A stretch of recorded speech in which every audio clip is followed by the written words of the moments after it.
Film की कहानी शुरू होती है उत्तरी चीन, नॉर्दर्न चाइना के सूखे रेगिस्तान से। यहाँ दो दोस्त, विलियम गेरिन और पैरो टोवार, अपने साथियों के साथ एक खतरनाक सफर पर निकले हैं। उनका मकसद है लेजेंडरी ब्लैक पाउडर यानी गन पाउडर ढूंढना और उसे अपने देश वापस ले जाना। लेकिन रास्ते में एक एक करके उनके साथी रहस्यमयी दुश्मनों और अजीब ताकतों का शिकार हो जाते हैं। एक रात चांद की हल्की रोशनी में उन पर हमला होता है, लेकिन यह हमला डाकुओं का नहीं था। अंधेरे से अचानक एक बहुत बड़ा हरे रंग की चमड़ी वाला क्रीचर निकलता है।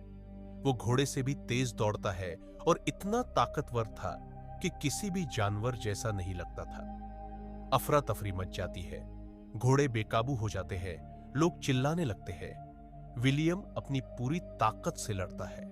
उसके तीर उस मॉन्स्टर को रोक नहीं पाते, लेकिन आखिर में वो तलवार से क्रीचर का हाथ काट देता है। डरावनी चीख के साथ वो अंधेरे में गायब हो जाता है।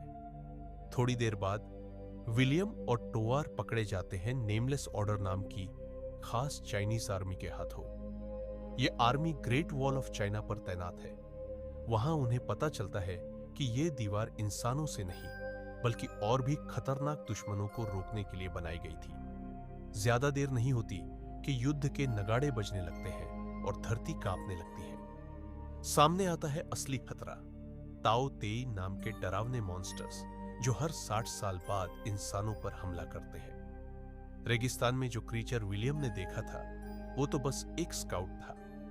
अब हजारों की भीड़ आने वाली है। पहली लड़ाई बहुत ही जबरदस्त होती है। कैटापल्ट से जलते पत्थर फेंके जाते हैं, तीरों से आसमान काला हो जाता है और सिपाही भालों से मॉन्स्टर्स से भिड़ जाते हैं। सबसे खास नजारा होता है क्रेन कोप्स की महिला योद्धाओं का। वो नीले कवच पहनकर रस्सी से कूदती है और मॉन्स्टर्स पर भाले से वार करके फिर ऊपर खींच ली जाती है। बड़ी मुश्किल से सेना दीवार बचा पाती है। लड़ाई में विलियम अपनी बहादुरी दिखाता है। वो कमांडर लिन मेई की जान बचाता है और एक ताओटेई को मार गिराता है।